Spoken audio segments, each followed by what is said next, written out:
ஸ்ரீராமச்சந்திர பரபிரம்மணே நமஹ. தங்கமானா உருவம் எடுத்திருந்த மாரீச்சனான தங்கமான பார்த்து ரொம்ப மயங்கி போகிறாங்க சீதை.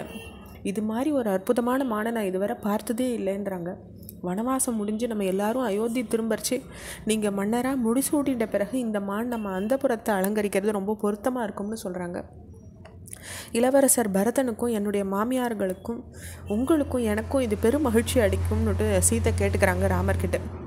இப்படி சீதை பேசின்னு இருக்கும்போதே தானும் அந்த மானின்பால கவரப்பட்டவராக ராமர் அதனுடைய அழகை கண்டு வியந்து பாராட்டின்னு இருந்தார். பின்னர் தன்னுடைய இளைய சகோதரனான லக்ஷ்மணரை பார்த்து, லக்ஷ்மணா, சீதை சொல்கிறத கேட்டியா?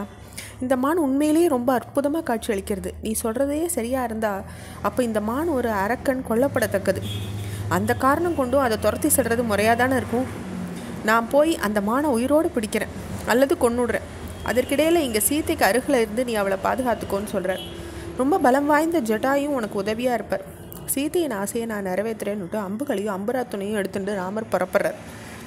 ராமரால் துரத்தப்பட்ட மான் அங்கும் இங்கும் ஓடுறது, தாவி தாவி துள்ளி குதிக்கிறது. சில சமயங்களில் சித்த நின்று ராமர் தன்னை பின்தொடர்ந்து வராரா இல்லையான்னு கவனிச்சுட்டு மீண்டும் ஓடுறது அந்த மான். இடையிடையே அது சாதாரண மானாக இல்லாத அளவுக்கு எகிரி குதிக்கிறது. திடீர்னு கண்ணுக்கு தெரியாமல் மறைஞ்சு விடுறது, மீண்டும் மற்றொரு இடத்துல காட்சி அளிக்கிறது. இப்படி அந்த மானினால் அலைக்கழிக்கப்படுறார் ராமர். ஒரு கட்டத்தில் கோபம் வந்துட்டு அவர் அதன் மேலே அம்பு எய்துடுறார். அந்த அம்பு மானை தொலைச்சுடுறது. மானாக இருந்த நிலையில் இப்படி ராமரால் வீழ்த்தப்படுறார் மாரீச்சன். தரையில் சாஞ்சிடுறார், சுய உறவு எடுத்துக்கிறார்.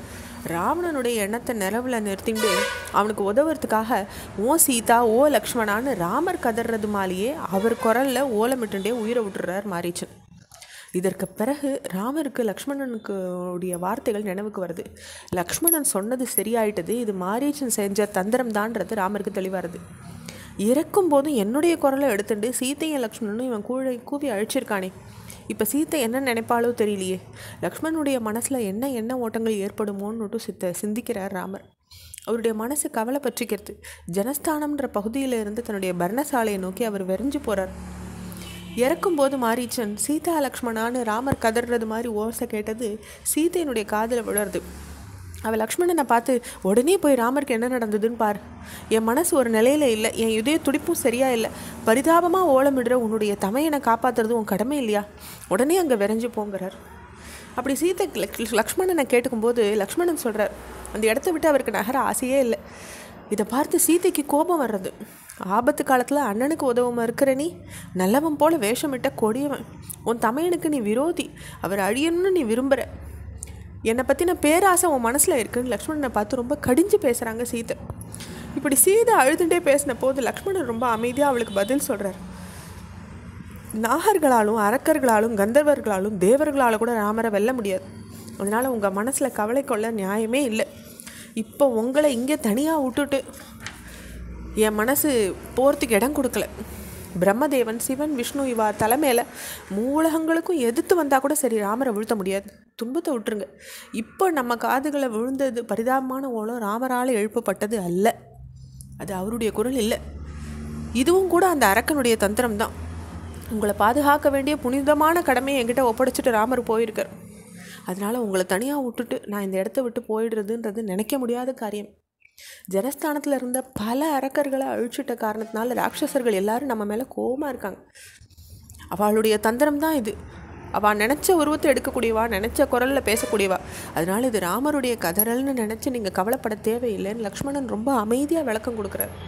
ஆனால் இதை சீத்தை ஏற்றுக்கவே இல்லை. அவளுடைய கோபம் அதிகமாகிறது, கண்கள் செவறது. அவங்க ரொம்ப கடுமையாக கோபம் கொண்டுட்டு வார்த்தைகளை பேச ஆரம்பிக்கிறாங்க.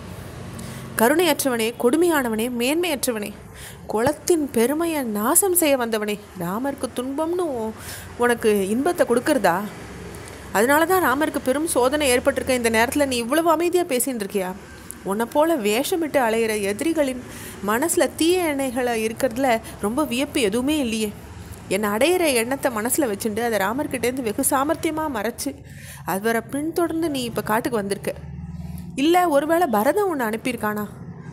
அது உன்னுடைய எண்ணமாக இருந்தாலும் சரி, பரதனுடைய நோக்கமாக இருந்தாலும் சரி, அது பலிக்க போகிறது இல்லைன்னு சொல்லி சீத்தை நிறைய வார்த்தைகளை சொல்கிறாங்க. அவங்களுடைய வார்த்தைகள் மேலும் தொடர்றது நம்ம அடுத்த பகுதியில் பார்க்கலாம். ஸ்ரீராமச்சந்திர பரபிரம்மணே நமஹ.